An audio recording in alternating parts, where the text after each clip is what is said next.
नमस्कार दर्शकों, मेरा नाम है नीति और आज सतलोक आश्रम न्यूज चैनल के साथ हम पहुंचे हैं सतलोक आश्रम मुंडका में। सतलोक आश्रम मुंडका में 3 दिवसीय महासमागम चल रहा है और आज हम मुंडका आश्रम के एक ऐसे स्थान पर पहुंचे हैं जहां पर जनता का सबसे ज्यादा जमावड़ा लगा हुआ है। यानी कि हम आपको लेकर आए हैं सतलोक आश्रम मुंडका के प्रदर्शनी स्थल पर, जहां पर जनता बहुत ज्यादा उमड़ कर आ रही है और आज हम जानने की कोशिश करेंगे कि इस प्रदर्शनी स्थल में क्या है ऐसा खास जो लोगों को इतना आकर्षित कर रहा है। दर्शकों, अब हम पहुंच चुके हैं सतलोक आश्रम मुंडका के प्रदर्शनी स्थल के अंदर और जैसा कि आप देख रहे हैं यहाँ पर जनता का बहुत ज्यादा जमावड़ा लगा हुआ है। दिन भर लोग यहाँ आ जा रहे हैं और यहाँ पर इस समागम के उपलक्ष्य में कुछ फ्लेक्स और रेलेवेंट बोर्ड भी लगे हुए हैं, जिसके बारे में हम यहाँ के वॉलंटियर्स से कुछ जानने की कोशिश करेंगे कि आखिर यहाँ पर हो क्या रहा है। नमस्कार मैम। मेरा नाम नीरू दासी है और यहाँ पे आज 36वां बोध दिवस है परमात्मा का, संत रामपाल जी महाराज जी का। तो मैं आपको ये बताऊंगी कि जो इतने सारे लोग यहाँ पे आमंत्रित हुए हैं, एकत्रित हुए हैं, ये बोध दिवस के उपलक्ष्य में हुए हैं और ये क्यों मनाया जाता है।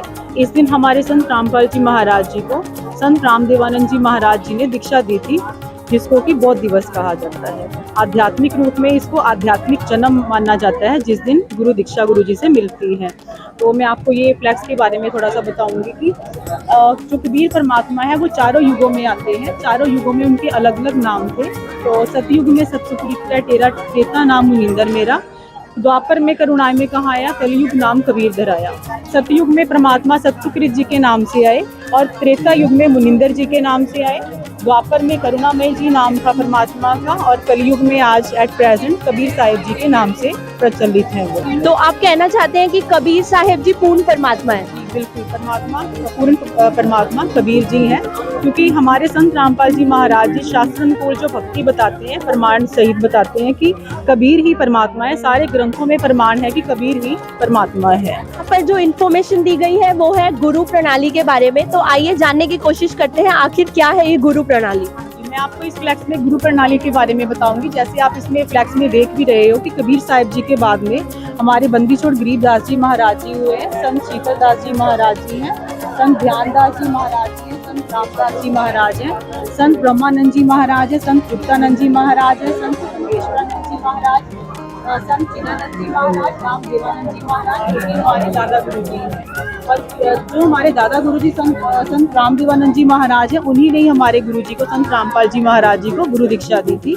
और उनके बाद में संत ब्रह्मानंद जी महाराज, स्वामी रामदेवानंद जी महाराज जी के बाद संत रामपाल जी महाराज जी हैं गुरु गद्दी पे, जो कि दीक्षा देते हैं अपने बच्चों को। जैसा कि हमने अपने धर्म ग्रंथों में पढ़ा है और सुना भी है कि गुरु प्रणाली होना अति आवश्यक है, तो समझ आता है कि संत रामपाल जी महाराज जी के साथ एक बहुत बेहतरीन गुरु प्रणाली जुड़ी हुई है। आइए आगे जानने की कोशिश करते हैं, यह तस्वीर क्या दर्शा रही है। इसमें स्वामी रामदेवानंद जी महाराज जी हैं, जो कि हमारे गुरुजी संत रामपाल जी महाराज जी को गुरु दीक्षा दे रहे हैं। 17 फरवरी 1988 में इनको गुरु दीक्षा दी थी संत रामदेवानंद जी महाराज ने, और ये बोला था कि आपसे बढ़कर दुनिया में कोई भी संत नहीं होगा जो आपका कंपैरिजन कर सके। वाकई ये तो मानना पड़ेगा, आज संत रामपाल जी के मुकाबले का कोई और संत हमने तो नहीं देखा अभी तक। आइए आगे देखते हैं, ये फ्लैक्स क्या दर्शा रही है मैम। जैसे कि आपने पिछले फ्लैक्स में देखा कि संत रामपाल जी महाराज को रामदेवानंद जी महाराज गुरु दे रहे हैं, तो जब उन्हें नाम दीक्षा मिल गई उसके बाद उन्होंने साथ ही साथ उनसे कहा कि अब आप जाइए और समाज की सेवा कीजिए, लोगों को नामदान दीजिए। तो गुरुजी ने जगह जगह जाकर, गांव में, छोटे छोटे कस्बों में, शहरों में, घर घर जाकर लोगों को ज्ञान समझाया। और ये जितने भी आप चित्र देख रहे हैं अलग अलग जगह के चित्र हैं और गुरुजी अपना ज्ञान लोगों को दे रहे हैं। इस तरह से धीरे धीरे गुरुजी के ज्ञान को सुन के लोगों का कारवां बढ़ता चला गया और लोग बड़ी से बड़ी संख्या में लोग इकट्ठे होते चले गए। इस चित्र में आप देख पा रहे हैं कि ये गुरुजी का रेजिग्नेशन लेटर है। गुरुजी उस समय सिंचाई विभाग में जेई पद पे कार्यरत थे। यानी कि जब संत रामपाल जी महाराज जी को अपने गुरुजी से नाम दीक्षा प्राप्त हुई तब वह एक नौकरी करते थे। जी बिल्कुल बिल्कुल, वो नौकरी करते थे। लेकिन जब उन्होंने आध्यात्मिक ज्ञान ले लिया और उनके गुरुजी ने उनको नाम दीक्षा देने के लिए आज्ञा दे दी, तब उन्होंने पूरा निश्चय किया कि मुझे इसी आध्यात्मिक लाइन में ही आगे बढ़ना है और दो नाव में पैर नहीं रखना है। तो उन्होंने इस पद से रिजाइन दिया और पूरी तरह से जन सेवा में लग गए, आध्यात्मिक ज्ञान देने में लग गए। जी। और ये डॉक्यूमेंट क्या है? ये डॉक्यूमेंट वही बता रहा है कि गुरुजी ने जब रिजाइन किया उसके बारे में लिखा हुआ है और कब उनका रिजाइन एक्सेप्ट हुआ, ये 16/5/2000 इस समय उनका रेजिग्नेशन एक्सेप्ट किया गया और उन्होंने अपने आप को पदमुक्त करा के पूरी श्रद्धा भक्ति के साथ लोगों का कल्याण करना शुरू कर दिया। आगे जानने की कोशिश करते हैं और क्या क्या इन्फॉर्मेशन मिलती है इस प्रदर्शनी स्थल से। ये फ्लेक्स क्या दर्शाता है मैम? जी मैम, ये फ्लैक्स बहुत महत्वपूर्ण फ्लैक्स है। इसमें आप देख पा रहे हैं कि एक तरफ हमारे कभी परमात्मा दिखाई दे रहे हैं और यहाँ हमारे गुरु संत रामपाल जी दिखाई दे रहे हैं। इसमें देखिए जो लिखा हुआ है 1997 में कभी परमेश्वर जी संत रामपाल जी महाराज जी को स्वयं दर्शन दिया और सुबह के 10 बजे स्वयं दर्शन देकर आगे का कार्यक्रम सार नाम और सार शब्द देने के लिए उन्हें प्रेरित किया। क्या संत रामपाल जी महाराज अपने अनुयायियों को सार नाम और सतनाम का दान देते हैं? जी बिल्कुल देते हैं जी। जी आगे जानते हैं आगे की फ्लेक्स क्या दर्शाती है। आध्यात्मिक ज्ञान चर्चा, ये पिक्चर क्या बताना चाहती है मैम? देखिए ये पिक्चर बहुत कुछ कह रही है। हमारे देश में हजारों की संख्या में धर्मगुरु हैं और हमारे गुरुजी बताते हैं कि सारे ही गुरु पुण्य आत्माएं हैं जो संसार का कल्याण करने के लिए धरती पर अवतरित हुए हैं। लेकिन प्रश्न वही उठता है कि क्या वो सही ज्ञान दे रहे हैं, है ना, कि हमारे गुरुजी के ज्ञान में और उनके ज्ञान में क्या अंतर है। तो गुरुजी ने सभी जितने भी संत महात्मा हैं हमारे देश में उन सबको बुलाया, उनको निमंत्रण पत्र भेजा कि आप आइए, आध्यात्मिक चर्चा कीजिए और जो भी डाउट्स हैं, जो भी ज्ञान में अंतर है उसको समझिए। अगर मैं कुछ गलत कह रहा हूँ तो मैं उन सब बातों को मानने के लिए तैयार हूँ और अगर आप सही हैं तो वो मानने के लिए तैयार हूँ और अगर मैं सही हूँ तो आप उन बातों को मानिए। लेकिन दुर्भाग्य से कोई भी आगे नहीं बढ़ा और गुरुजी ने फिर एक माध्यम से चैनल्स के माध्यम से प्रश्नोत्तरी के माध्यम से सारे ही क्वेश्चंस के आंसर दिए और इस आध्यात्मिक ज्ञान चर्चा को आगे बढ़ाया। जी अक्सर हमने देखा है कि संत रामपाल जी महाराज काफी ग्रंथों से और शास्त्रों से अपना ज्ञान बताते हैं। तो सबसे पहले मैं ये जानना चाहूंगी कि आखिर क्या है संत रामपाल जी महाराज जी के मुख्य उद्देश्य? जी हम बताना चाहेंगे सदगुरु रामपाल जी महाराज जी के जो मुख्य उद्देश्य हैं। देखिए हम भक्ति करते हैं, 84 लाख योनियों में हम फिर भी घूमते रहते हैं। तो सबसे मेन जो उद्देश्य है सदगुरु रामपाल जी महाराज जी का वो ये है कि विश्व को सद्भक्ति देकर मोक्ष प्रदान करना। कि हमें मोक्ष नहीं मिल पाता है, मोक्ष के लिए ही हम भटकते रहते हैं और हम सभी धर्म गुरुओं के पास जाते हैं, जो हमें बताया जाता है वो हम करते हैं, लेकिन फिर भी हम 84 लाख योनियों में भटक रहे हैं।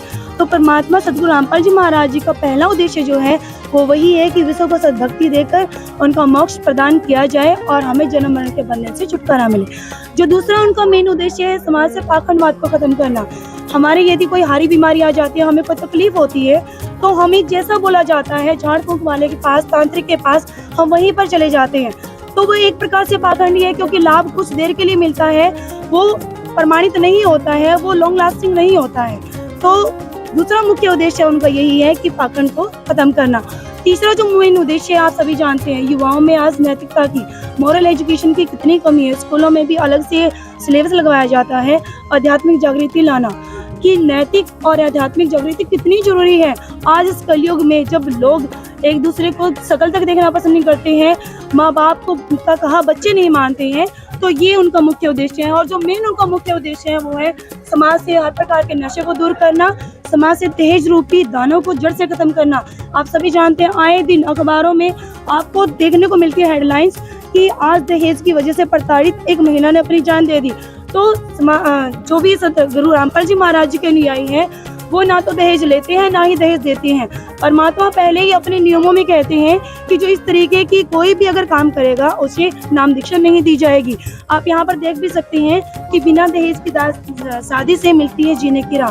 संत रामपाल जी महाराज जी के अनुयायी ना तो एक भी पैसे का दहेज लेते हैं ना ही देते हैं। तो उन्हीं के ही यहाँ पर प्रदर्शनी में आपको कुछ झलक दिखाई गई है। कितना खर्चा होता है मैम इन दहेज रहित विवाह में? आप यकीन नहीं मानोगे, एक पैसे का भी खर्चा नहीं होता है, ना ही वर पक्ष की तरफ से ना ही वधु पक्ष की तरफ से। तो बिल्कुल ही निःशुल्क यहाँ पर शादी करवाई जाती है, जिसे यहाँ पर रमैनी का नाम दिया जाता है। 17 मिनट की रमैनी होती है गुरु गरीब साहब जी की वाणी के अंदर और सदगुरु रामपाल जी महाराज जी के सानिध्य में। आज भी रमैनी आप वहाँ पर जाकर भी देख सकते हैं। और अपनी शंका दूर कर सकते हैं। आप जैसे यहाँ भी देख सकते हैं कि जो भी जगह से जो भी लोग आते हैं तो उनके मन में अपने धर्म गुरुओं को लेकर के और अपनी रीतियों को लेकर के बहुत सारे क्वेश्चन होते हैं मन में। तो यहाँ पर आप मेरे पीछे जैसे देख सकते हैं, यहाँ पर सभी अपनी शंकाओं का निवारण करते हैं और सभी धर्म ग्रंथों को आधार मानते हुए उन सभी की हर एक क्वेश्चन का आंसर दिया जाता है। आप सभी देख सकते हैं, जैसे यहाँ पर एक भक्त भाई हमें लैपटॉप में अभी भी दिखा रहे हैं, उनको बताते हुए प्रमाण सहित उनको सारा ज्ञान समझाते हुए आप देख सकते हैं। एक अद्भुत दृश्य मैं यहाँ पर देख रही हूँ। बहुत सारा जन समाज एक साथ बैठा है और सदग्रंथों से कुछ समझने की कोशिश कर रहे हैं। आइए जानने की कोशिश करते हैं ये लैपटॉप में क्या समझाने की कोशिश कर रहे हैं। नमस्कार सर। नमस्कार मैम। क्या बता रहे हैं आप सबको? अभी ये जो भगत जी हैं, इनका एक सवाल था कि सिख इतिहास में सिख गुटका जो भी होता है, गुरबानी होती है, उसमें जिस चीज़ का भी हम स्टार्टिंग देखते हैं उसमें एक शब्द होता है एक ओंकार। तो ये पूछना चाहते थे कि एक ओंकार का क्या मतलब है, उसी चीज़ को मैं एक्सप्लेन कर रहा था इनको। तो ये ग्रंथ साहिब जी और अन्य सदग्रंथ से यहाँ पर इस प्रदर्शनी स्थल में आखिर आप लोग क्या साबित करना चाहते हैं? इससे छोटी सी चीज़ है, एक ही चीज़ एक्सप्लेन करना चाहते हैं कि जो कबीर साहब जी का वर्णन है अलग अलग धर्म ग्रंथों में वर्णित किया गया है, चाहे वो सिखों का श्री आद ग्रंथ साहिब हो, चाहे श्रीमद् भगवद गीता, कुरान शरीफ या फिर बाइबल हो, तो सभी में दिया गया है। जैसे कि मैं सिख समाज से था तो मेरे को सिख समाज के ग्रंथ का थोड़ा सा ज्ञान है जो पढ़ा हुआ है। उसके हिसाब से इन्होंने जैसे मेरे से पूछा, कबीर साहब जी की वाणी इसमें भगत के रूप में वर्णित की गई है सिखों के गुरुओं के द्वारा। तो इसमें पार ब्रह्म के बारे में बहुत ज़्यादा विश्लेषण दिया गया है, लेकिन आम समाज को, सिख समाज को ये नहीं पता कि पार ब्रह्म कौन है। वो बताते हैं कि वो अकाल पुरख है, वो अकाल पुरख है जिससे गुरु नानक देव जी की भेंट हुई है। वो सतलोक में रहते हैं, सतलोक को वो सचखंड बोलते हैं। सिखों के विचारधारा के हिसाब से सतलोक को सचखंड बोला जाता है। तो अब इतनी गुरबानी है कबीर साहब जी के दोहे वो बेसिकली बोलते हैं। जैसे आम कवि रूप में उनको देखते हैं तो दोहे बोलते हैं, इसमें कबीर जी को भगत रूप में देखा गया है, हम उनको परमात्मा मानते हैं। वही बता रहे थे इनको कि कबीर साहब जी के क्या क्या वर्णित किया गया यहाँ पे। जी, तो जैसा कि आपने देखा, श्रद्धालु यहाँ पर दावा कर रहे हैं कि हमारे ही सदग्रंथ साबित करते हैं कि कबीर साहिब जी हैं पूर्ण परमात्मा। और आश्चर्य की बात है, इन्होंने यहाँ पर हर धर्म के सभी सदग्रंथ लगाए भी हुए हैं, देखने के लिए जनता भी देख सकती है। और विद प्रूफ यहाँ पर दावा किया जा रहा है कि कबीर साहिब जी पूर्ण परमात्मा है। आइए और जानने की कोशिश करते हैं।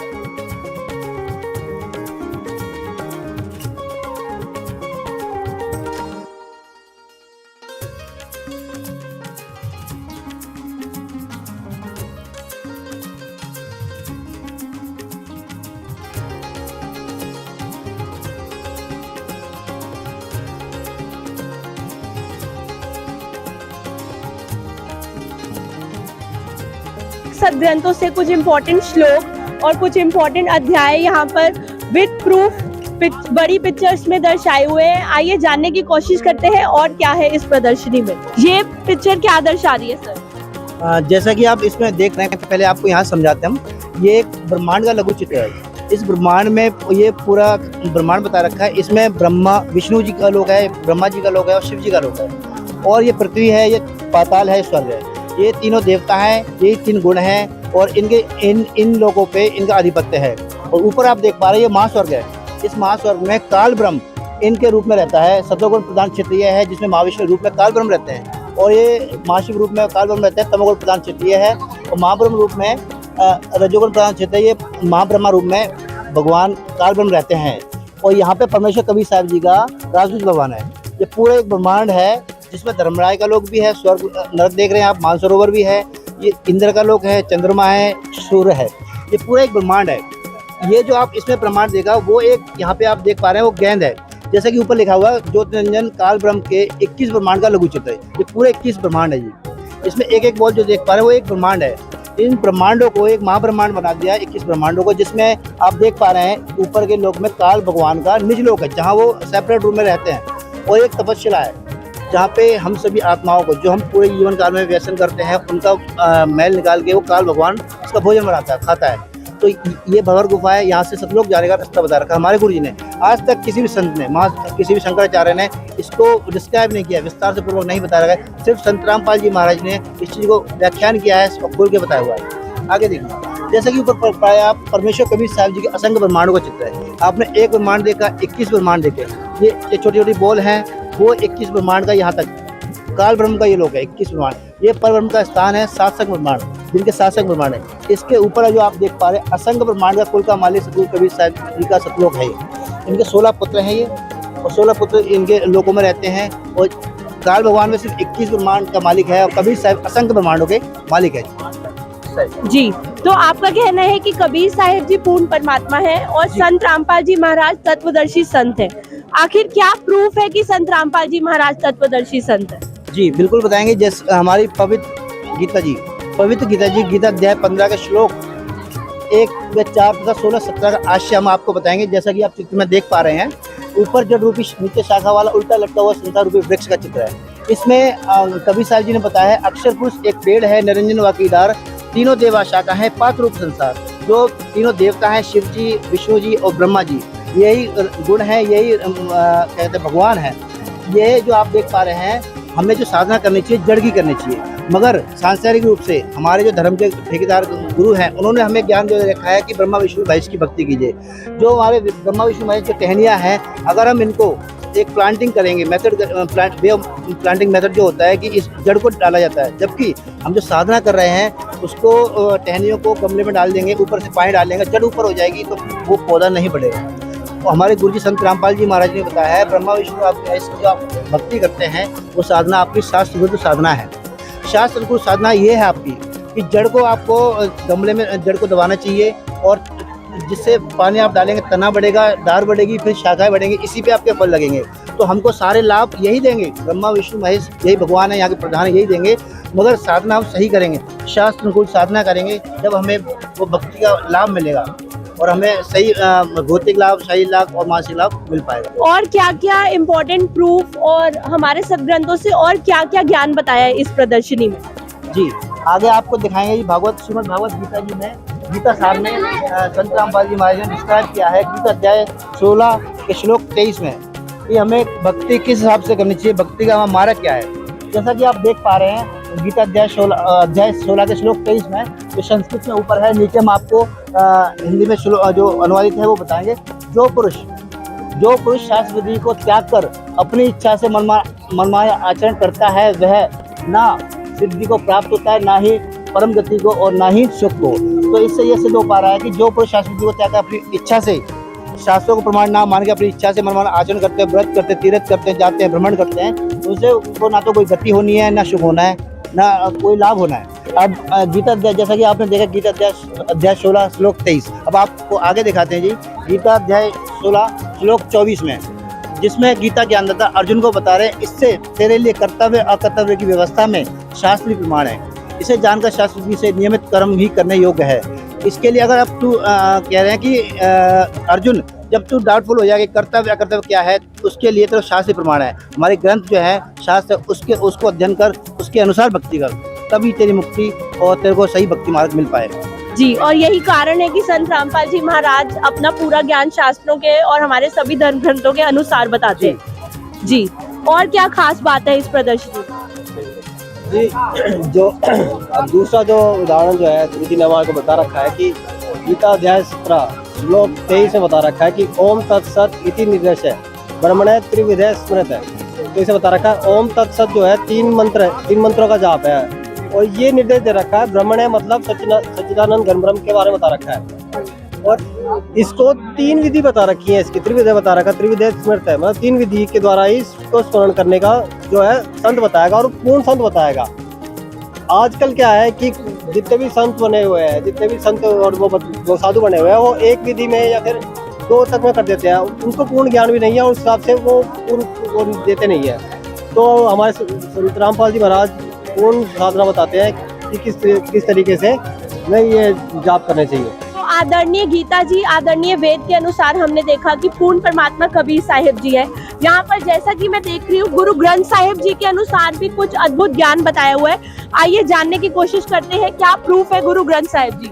अब जी जैसे बता रखा है गुरु ग्रंथ साहिब का पेज नंबर 24 है, राग श्री महला पहला, इसे बता रखा है यक अरज गुफ्तुम पेशी तू दर गोश कुन करतार, हक्का कबीर करीम तू बे है परवरदिगार। तो कहते हैं कि हक्का सत कबीर करीम मतलब दयालु, तू बे है मतलब जिसमें कोई विकार नहीं है। पांचों तत्व जो तीन विकार होते हैं, जो तीन वो होते हैं तत्व होते हैं, गुण होते हैं, वो विकार नहीं है। परवरदिगार मतलब परमात्मा। इसी तरीके से बता रखा है कि जो नीचे बता रखा है नानक नीच गए विचार, धानक रूप रहा करता। धानक मतलब जो जुलाए रूप में कौन करता रहा था। तो ये सीधा जो बता रखा प्रमाण कबीर साहब की तरफ इशारा कर रखा है कि भाई हमें धानक रूप में कौन आया था, जो जिसको नानक जी परमात्मा बता रहे हैं। जी, तो जैसे 600 वर्ष पूर्ण परमात्मा कबीर साहिब जी धानक रूप में धरती पर आए थे, तो यहाँ अनुयायी बताना चाहते हैं कि गुरु ग्रंथ साहिब जी के अनुसार जो गुरु ग्रंथ साहिब जी में पवित्र वाणी लिखी है धानक रूप रहा करतार, इसका मतलब ये है कि धानक रूप में जो गुरु के रूप में धरती पर आए थे कबीर साहिब जी, वे स्वयं करतार है, यानी कि स्वयं पूर्ण परमात्मा है। आगे अन्य और धर्म ग्रंथों के अनुसार यहाँ पर ज्ञान है और हम यहाँ पर बताना चाहेंगे एक फाइनल समरी जो यहाँ पर अनुयायियों ने दर्शाई है, जो सभी वेदों के अनुसार इन्होंने प्रूफ दिया है। बहुत अच्छे से ब्रीफ में बताया है कि कौन से वेद के कौन से मंडल में कौन से अध्याय और कौन से सूक्त में बताया गया है कि पूर्ण परमात्मा कौन है। ये सभी प्रूफ है जो जनता को समझने के लिए बहुत ज्यादा आसान है। थोड़ी देर पहले हमने देखा था कि यहाँ पर इन्होंने सभी धर्म ग्रंथों के सभी धर्मों के सभी सदग्रंथ रखे हुए हैं जिसमें ये प्रूफ दिखा रहे हैं और यहाँ पर इन्होंने बहुत अच्छे से समराइज भी किया हुआ है। जी, अन्य क्या प्रमाण बताए गए हैं यहाँ पर? जी जैसे इस श्लोक में बता रखा है कि ब्रह्मणे का मतलब सच्चिदानंद घन ब्रह्म बता रखा है, और इसी चीज को प्रमाणित किया हमारे गुरु जी ने गीता अध्याय श्लोक 4 में, जिसमें इसका जो त्रुटि कर रखी है, जो ब्रह्मणे का मतलब वेद की वाणी बता रखा है। अब वेद की वाणी ना होकर इसमें परमात्मा की वाणी है, तो ये चीज बता रखी है हमारे गुरु जी। जी, गीता जी के साथ साथ यहाँ पर अन्य और वेदों के अनुसार भी ज्ञान बताया गया है। आइए जानने की कोशिश करते हैं क्या बताता है ऋग्वेद। जी ऋग्वेद का जो मंडल नंबर 9 है और सूक्त नंबर 94 है और श्लोक नंबर 3 है, इसमें बता रखा है कि परमात्मा जो है, इसमें मेंशन कर रखा है उन्हें कि परमात्मा यहाँ पर कबीर लिख रखा है। जो ये अनंत लगा रखे हैं, जो विसर्ग लगा रखे हैं, इसमें विसर्ग का मतलब रा होता है, तो परमात्मा बता रखा है कबीर का। तो इसका मतलब यही है कि परमात्मा, अब इसमें बता रखा है उसके बाद भी हम वही चीजें कर रहे हैं जो नहीं करने के होते। अब जो अथर्ववेद है, अथर्ववेद का कांड 4 अनुवाद 1 मंत्र 7 में, इसमें भी बता रखा है कबीर देव का मतलब इसमें मेधावी कर रखा है। मतलब जब हमें ज्ञान नहीं होता तो हम अपनी अटपट लगा के ज्ञान का सत्यानाश कर देते हैं, ऐसा हमारे गुरु जी बताते हैं। तो वही चीज यहाँ पर हो रखी है, इस चीज को हमारे गुरु जी ने प्रमाणित कर रखा है। जी, तो आप कहना चाहते हैं कि हमारे आदरणीय वेद जैसे कि ऋग्वेद, अथर्ववेद भी पूर्ण परमात्मा का नाम कबीर साहिब जी ही बताते हैं। जी ऐसा ही है। जी, और जैसा कि मैं देख रही हूँ अन्य धर्म ग्रंथों के भी यहाँ पर प्रूफ लगाए गए हैं। गुरु ग्रंथ साहिब जी से भी यहाँ पर कुछ ज्ञान बताया गया है, इसके बारे में कुछ बताना चाहेंगे? गुरु ग्रंथ साहिब पेज नंबर 721 में बता रखा है कि यक अरद गुप्तम पेशी तो दर गोश कुन करतार, हक्का कबीर करीम तू बे है परवरदिगार। हक्का मतलब सत, कबीर करीम मतलब दयालु, तू बे है जिसमें कोई विकार नहीं है, वो बताया बे है परवरदिगार। ये चीज बता रखी है इसमें, जो हमारे सदग्रंथ है उनसे प्रमाणित है। ऐसा कुछ नहीं है कि हमारे गुरु जी अपनी तरफ से कुछ बताते हैं। जी, तो गुरु ग्रंथ साहिब जी के भी अनुसार आप बता रहे हैं कि पूर्ण परमात्मा कबीर साहिब जी है। जी। तो आज हमने कवर किया सतलोक आश्रम मुंडका के प्रदर्शनी स्थल को, जहां पर 3 दिन से हजारों की तादाद में जनता उमड़ कर आ रही है। यहाँ पर बहुत अद्भुत तरीके से हमारे ही सभी धर्मों के आदरणीय सदग्रंथों के अनुसार पूर्ण ज्ञान यहाँ पर संत रामपाल जी महाराज जी के अनुयायियों ने बताया हुआ है। और अन्य खबरों के लिए जुड़े रहिए सतलोक आश्रम न्यूज चैनल के साथ।